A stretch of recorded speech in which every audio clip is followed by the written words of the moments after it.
in-studio guests have been standing by. John Burnett, Newsmax host, Marc LoPresti, senior market strategist. Okay, I got to go back to what's happening with Canada right now because we got the update, right? Marc, you saw that Truth Social post. What do you think? Lake America instead of Lake Ontario?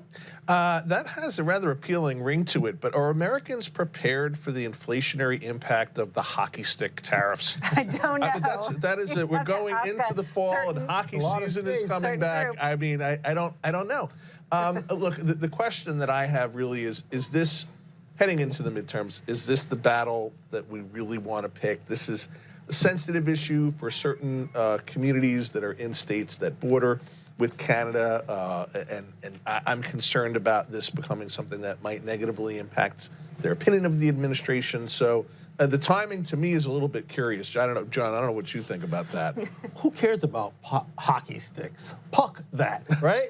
Let's focus on... Drop mic, walk off stage. Was it a P, right? Let's focus on everybody. what people really care about. Look, this is a classic battle. I'll call it the Crown Royal versus Jack Daniels. I like my Jack Daniels with Coke. John's from, Canada, so I'll say pop.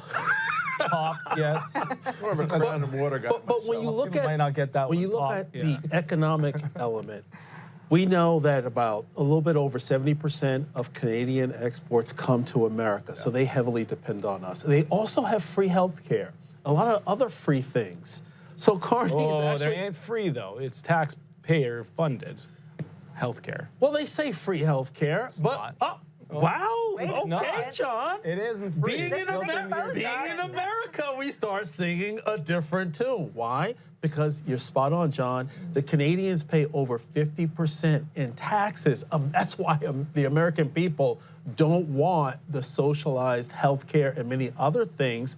But if Carney's economy and the premier's provinces start actually experiencing a decline, then that's actually going to be more money taken out of the Canadian citizens' pockets and higher taxes to pay for that health care and so many other things. So their backs are against the wall, and President Trump knows it. One thing that's on the line here is national pride. And we heard that from the Ontario Premier. I mean, he's pushing back, and he said, there's a lot of real estate on his rear end for President Trump to kiss. But Canadians take a lot of pride in this. And so I can imagine this is going to drag on, Marc, in terms of whether or not they get to a deal, because I think that being poked with the 51st state, a lot of Canadians are pushing back. They're not traveling to the U.S. They don't want to come here on vacations anymore to spend their money in an attempt to kind of rebel against the administration. Yeah, and I may or may not have declined a conference appearance or two in the last 6 months because it's not exactly the friendliest right now for Americans coming up there because of these things. And I think, look, at the end of the day, one thing we're not talking about, and I think we should be talking about more, is the onshoring effort that is really behind this, particularly as it relates to the auto industry. We saw a lot, particularly of the multinational, the Stellantises of the world that make parts for so many different cars. Yeah. You may say we have a car that's made here in Detroit. It's an American car. It's a Ford, but 70% of the parts are made overseas. Canada's part of that problem. Yeah. And I'm quite sure industry. I'm quite sure the CEOs in Michigan are already on the phone with President Trump saying, listen, this is going to hurt us. And you don't want to hurt not just everyday Americans, but also those hardworking people in those automobile manufacturing plants that voted for you 3 times. Yeah. Great point. That's a very good point. And that goes so much deeper than the name calling that we consistently see and is so signature to President Trump.